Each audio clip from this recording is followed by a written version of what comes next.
Halo Sobat Ace, hari ini kita bakal interview bersama dengan Pak Jonathan, CEO dari Om Botak. Apa itu Om Botak? Ikutin terus ya.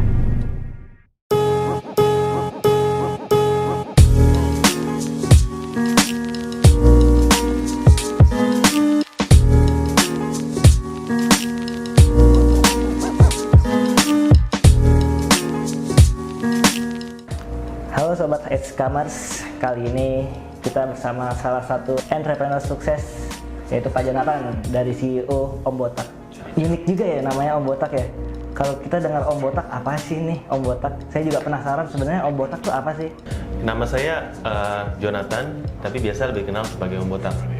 Ya, jadi memang Om Botak itu sebenarnya adalah nama toko. Nama toko. Ya, inspirasi dari Om Botak itu adalah dari papa mertua saya.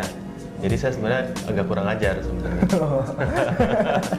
Jadi papa mertua saya memang beneran botak. Oh, beneran botak. Ya, nah papa mertua saya itu dia jualan spare part sepeda udah dari tahun 40-an, dari ayahnya lagi, dari kakek saya di Asam Reges yang memang pusat untuk spare part sama jualan sepeda sawah besar. Iya, nah di sana waktu itu lagi zamannya booming Pixi. Ya, Okay. Pixi itu sekitar itu awal tahun 2011 ya, sekitar segitu. Nah, waktu itu saya baru mulai berjualan online. Jadi saya berjualan online itu pada mulanya untuk membantu bapak mertua berjualan spare part sepeda secara online. Nah, kenapa Om Botak? Karena memang beliau itu dikenal oleh pelanggannya sebagai Om Botak. Nah, jadi orang kalau mau bilang di komunitas dulu ya, kalau mau cari spare part sepeda di mana, cari di Om Botak, sana di Asam Reges. Nah, jadi memang waktu saya membuka toko Om Botak, ternyata banyak pelanggan-pelanggan lama yang tadi ke toko itu tahu, oh ini Om Botaknya di Asam Reges ya. Nah, jadi cepat kita untuk naiknya. Karena waktu pertama kali memang saya berjualan spare part sepedanya dari papa mertua saya. Dari bapak mertua berarti awalnya Pak ya? Betul. Berarti kalau umurnya sendiri Om Botak dari 2011 berarti Pak ya? Saya mulai berjualan online dari tahun 2011 sampai sekarang, jadi sekitar udah 9 tahun. Itu suka duka terinspirasinya gimana sih Pak biar tetap sustainable nih Om Botak ini? Saya rasa saya punya resepsi juga juga cukup mudah ya, saya rasa ya. Saya cukup yakin kalau memang kunci keberhasilan itu secara konsisten kita. Konsisten. Jadi waktu itu saya masih bekerja sebenarnya. Jadi kalau buat Sobat Ace yang masih bekerja saat ini, jangan yang lagi galau, mungkin sebenarnya pesan ini cocok buat Anda ya.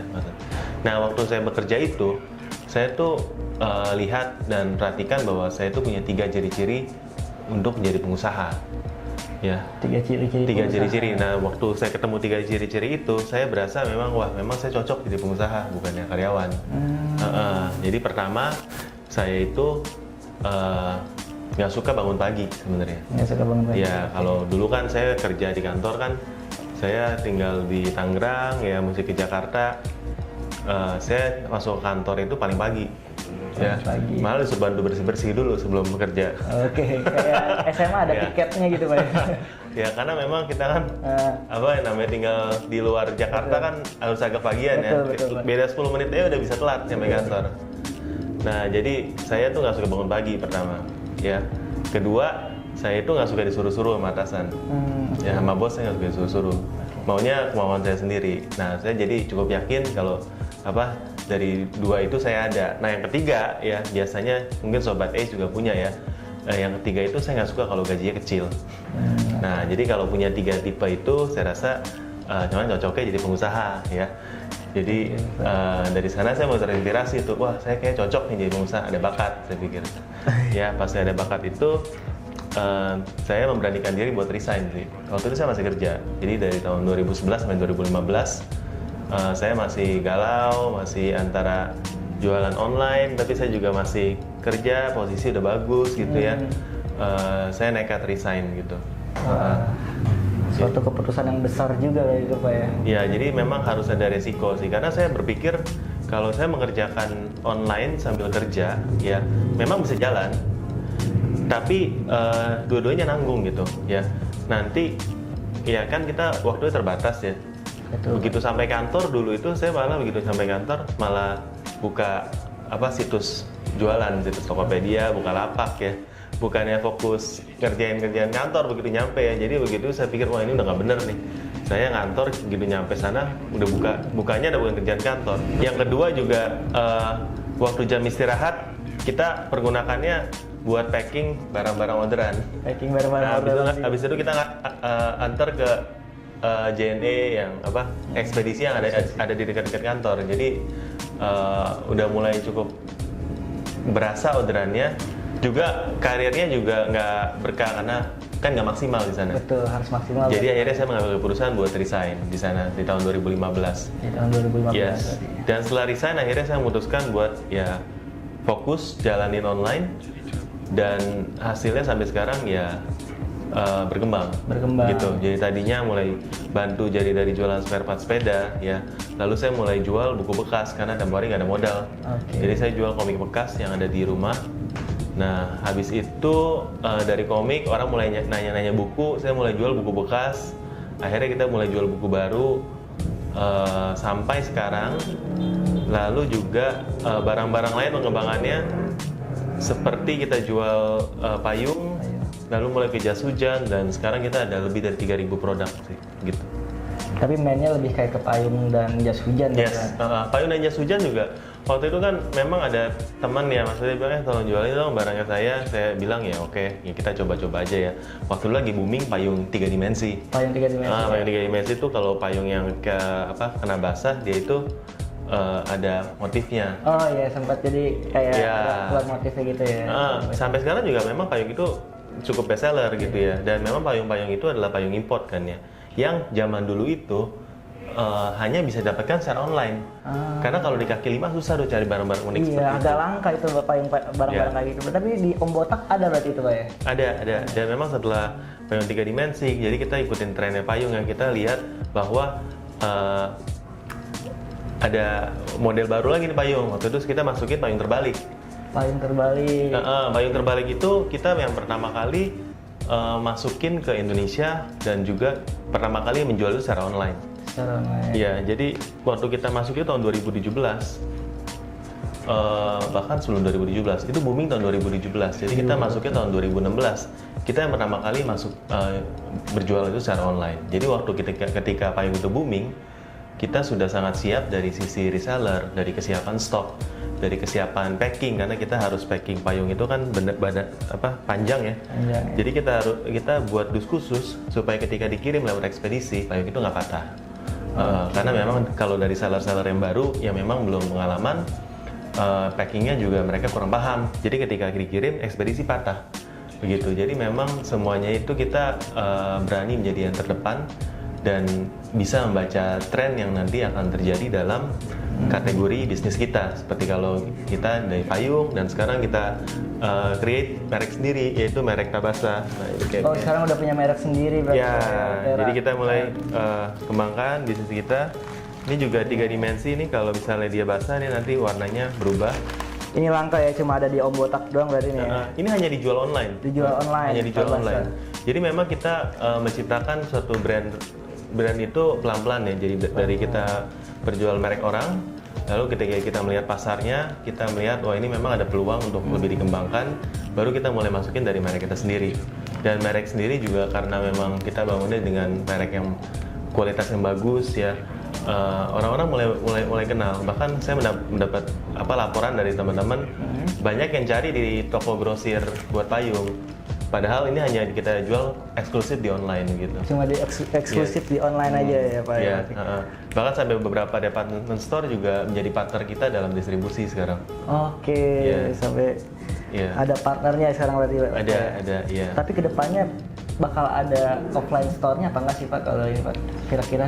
Saat ini memang fokus kita dan trennya juga lebih di online.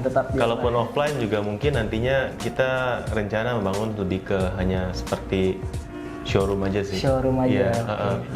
Showroom yang nanti kalau mau beli pun mereka harus belinya lewat online.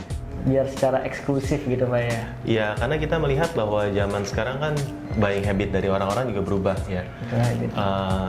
Generasi milenial atau bahkan yang memang orang-orang yang sudah lebih berumur pun sudah terbiasa untuk belanja secara online. Ya, apalagi dengan isu yang memang sekarang lagi marak ini, misalnya isu virus corona misalnya. Dengan adanya virus corona ini kan orang jadi menghindari untuk pergi ke tempat-tempat keramaian. Salah satunya seperti mall, pasar, dan lain-lain ya. Nah, tapi orang tetap perlu membeli barang-barang tersebut kan ya. Bagaimana cara mereka membelinya? Saya rasa itu online itu adalah salah satu solusinya. Ketika mereka tinggal klik, habis itu barangnya nyampe ke rumah kan. Nah, jadi memang saya melihat pertumbuhannya ini walaupun dengan kondisi sekarang akan sangat baik. Ya, dan toko-toko yang sudah siap atau bahkan yang belum mulai ya segera boleh mulai coba ya. Sobat Ace juga harus berani untuk mulai ini dulu karena memang trennya akan sangat baik terutama di tahun 2020 ini. Terutama di 2020. Saya juga lihat di APJI itu ya, Asosiasi Pengguna Internet Indonesia, katanya pengguna internet tiap tahunnya naik terus Pak ya? Yes, tiap tahun naik. Tiap tahun naik, jadi peluang akan terus ada gitu Pak ya? Apalagi kalau memang nanti dari pemerintah akan support dengan infrastruktur sehingga internet kita menjadi lebih murah. Karena memang kendalanya sampai sekarang adalah paket internet mahal. Paket internet mahal. Ya kan, ketika wifi gratis ya, ketika paket internet menjadi sangat murah, tentunya nanti yang belanja online akan makin meningkat. Karena sekarang kendalanya itu koneksi yang jelek atau paket internet mahal. Jadi orang-orang sering kalau lagi tanggal 2 itu nggak ada paket, nggak ada kuota, nyarinya wifi gratisan. Nah, ketika paketnya murah, semua orang bisa akses. Ini pasti belanja online akan meningkat. Karena memang sekarang ini yang paling banyak penjualan di online itu adalah melalui aplikasi, lebih daripada melalui desktop, begitu. Ya, karena memang orang sangat mudah kan lewat aplikasi belanja. Ya. Kalau dari Om Botak sendiri pernah menghadapi masalah seperti apa sih Pak? Terus bagaimana cara Bapak Jonathan biar tetap sustain di Om Botak ini Pak? Saya rasa dari kendala yang kita hadapi untuk berjualan online itu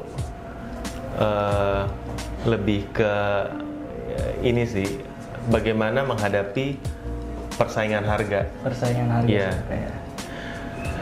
Karena memang untuk mencari barang untuk dijual online ini itu gampang-gampang susah. Ya. Jadi kita perlu menemukan supplier yang bagus, perlu menemukan channel dari barang dengan harga yang terbaik. Ya. Coba kita bayangkan kita sebagai penjual ya, yang ingin mencari barang untuk dijual secara online ya. Nah, biasanya kalau ini cari supplier di mana Pak? Saya cari supplier biasanya dari internet juga sih Pak. Kalau nggak ada internet, paling dari mulut ke mulut sih. Dari mulut ke mulut? Mulut ke mulut. Ini ada supplier nih. Ya. Gitu saya. Mungkin kepikir ke pasar grosir gitu Pak? Ke pasar grosir juga sih Pak. Pasar grosir ya, misalnya kita coba ya mau jualan baju, ini kan lagi mumpung lagi mau momen Ramadan kan, kita mau jualan baju, kita cari ke Tanah Abang ya kan. Ya. Nah, kalau kita coba beli di harga di sana sudah harga grosir pun, lalu kita cek barang yang sama ya secara online ya, saya rasa harga satuan, harga retail di online bisa lebih murah daripada kita beli harga grosir di Tanah Abang. Betul, itu kenapa Pak ya? Karena memang persaingan di online itu sudah sedemikian ketatnya sehingga banyak toko yang berjualan di online itu memang dari tangan pertama yang produksi sendiri, dan mereka mungkin nggak punya overhead cost seperti toko-toko di Tanah Abang yang ratusan juta mungkin sebulannya. Iya, betul. Pegawainya pun mungkin bisa dikurangin karena kalau di toko kan harus SPG harus banyak ya kan. Kalau nggak dilayani tanya hilang. Kalau di online orang mungkin tinggal lihat barang ready nggak, ready silakan diorder, tinggal klik beli langsung kirim. Nggak perlu banyak tenaga seperti di offline. Jadi memang secara overheadnya itu jauh berbeda sehingga harga-harganya pun lebih kompetitif. Ya, nah persoalannya bagaimana caranya kita mau berjualan sedangkan sudah banyak toko-toko yang berjualan dengan harga lebih murah daripada pasar grosir. Nah, itu sebenarnya pertanyaan yang Sobat S mungkin juga bingung ya. Gimana cara kita bersaing harga dengan toko-toko lain tuh Pak? Dari solusi dari Om Botak sendiri gimana sih Pak? Solusi dari saya ya memang namanya harga itu, mau kita bermain di offline atau bermain di online, pasti akan menjadi concern utama sih. Concern ya, utama. banding-bandingan harga, perang harga, namanya jualan, selama kita jualan, pasti akan ada concern seperti itu. Dan memang itu menjadi challenge atau ya challenge kita lah ya. Ketika kita sudah menjual misalnya payung dengan harga 50.000, ternyata ada seller baru akan jual dengan harga lebih murah, dan itu memang challenge harian kita. Dimana kita kalau kita kadang bilang, oh ini cek, ini kenapa barangnya tiba-tiba nggak laku ya? Oh ternyata ada yang jual dengan jauh lebih murah, dan memang itu challenge harian. Jadi kalau memang saran saya sih, dimana caranya kita nggak fokus untuk berjualan hanya dengan harga saja. Nggak fokus hanya dengan harga saja berarti. Karena kalau memang hanya fokusnya jadi harga, itu menjadi suatu keunggulan yang dapat di copy paste sama kompetitor. Tapi ketika kita menguatkan diri di brand, misalnya brand toko ya, kalau Botak brandingnya orang sudah tahu, oh ini tokonya payung jas hujan, orang sudah kenal ya. Kalau misalnya jas hujan, misalnya orang kita mulai branding merek kaum, ini merek kita sendiri ya, lokal kita bilang ini merek Indonesia ya, mereknya bahannya juga bagus ya. Ketika kita mulai branding dengan produk-produk yang jual dan orang mengenal dari brand itu, saya rasa di sana kita mulai bisa bermain lebih daripada perang harga saja gitu. Oke, kalau dari Om Botak sendiri, pemasaran apa sih Pak? Marketingnya seperti apa yang paling sering dilakukan Pak? Kalau dari saya, kita perkuat marketingnya di beberapa titik sih. Pertama di sosial media, definitely itu perlu sekali. Dimana pembeli sekarang sangat aware gitu ya, sangat bermain, terutama misalnya di Instagram, di Facebook ya. Jadi ketika mereka bermain itu, mereka bisa menemukan kita di sana, atau kita punya suatu situs yang baik di sana ya.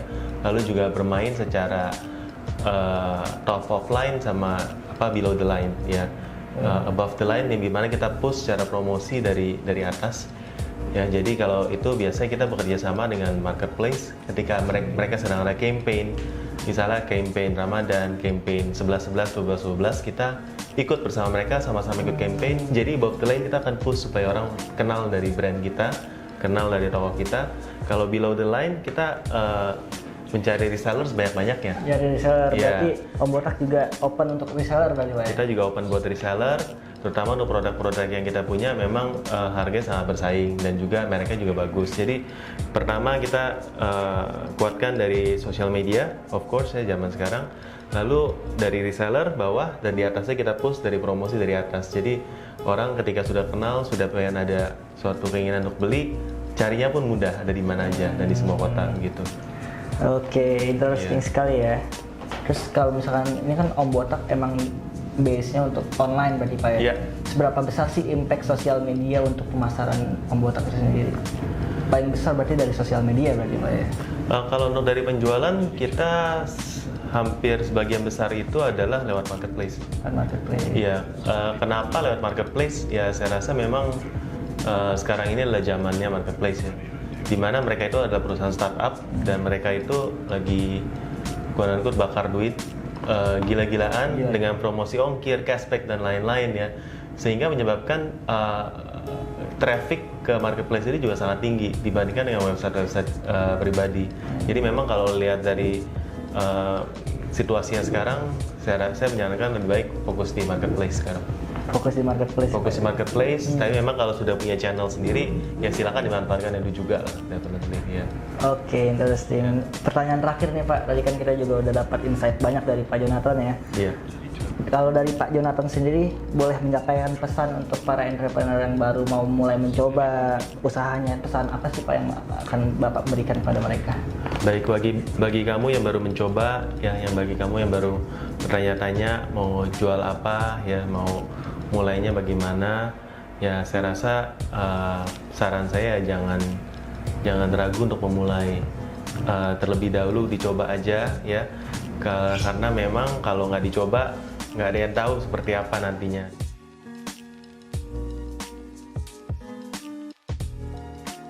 Ya, jadi memang dulu itu kalau saya boleh ini setiap orang pasti punya turning point kenapa akhirnya dia bisa berubah jadi dari misalnya karyawan jadi pengusaha, karena memang pengusaha itu kan challenge dan resikonya kan besar sekali ya. Waktu itu juga saya itu sempat kepikiran dan akhirnya memutuskan itu karena dari anak saya sih. Jadi anak saya itu waktu itu dia bilang ke saya kalau dia udah nggak sayang sama saya lagi. Saya bilang kenapa? Dia bilang ya karena dia bilang waktu mau nyari papanya belum pulang ya. Ketika papa udah pulang udah nggak sayang lagi gitu. Jadi saya rasa kalau buat saya pribadi karena keluarga sih. Keluarga pertama. Jadi saya memutuskan untuk cari usaha atau pekerjaan yang dekat dari rumah ya. Sedangkan saat itu kan masih kerjanya kan di luar dari agak jauh lah ya. Nah jadi saya memutuskan ya udah kita harus coba berani karena memang kan momen dari sama keluarga itu kan cepat. Ya jadi takutnya anak sudah tiba-tiba gede, kita udah nggak kenal kita lagi ya susah. Nanti buat bangun relationship kembali susah. Jadi saya pikirkan ya why not gitu ya, kita akhirnya coba. Toh juga waktu itu saya waktu resign juga usianya masih muda lah ya, masih 30-an. Jadi ya saya pikir ya kalau misalnya nggak berhasil masih bisa laku lah kerja lagi gitu. Ya berarti memang setiap case buat setiap orang pasti beda-beda. Kalau saya turning point-nya itu, jadi saya memang keluarga yang memotivasi saya untuk berani mengambil resiko ya. Nah buat sobat ACE juga yang menonton ini juga jangan ragu kalau memang ada kesempatan ya ambil gitu. Untuk sobat ACE berarti untuk memulai usaha jangan pernah ragu, terutama family first ya Pak ya. Ya kalau saya family first ya. Oke, terima kasih banyak Pak Jonathan untuk waktunya, untuk sharing-sharingnya. Kita dapat banyak sekali insight dari Pak Jonathan juga. Mungkin kedepannya Pak Jonathan bisa sharing langsung Siap. di event ACE selanjutnya mungkin Pak ya. Iya. Oke. Terima kasih Pak Jonathan. Bye. Iya, oke. Has anybody told you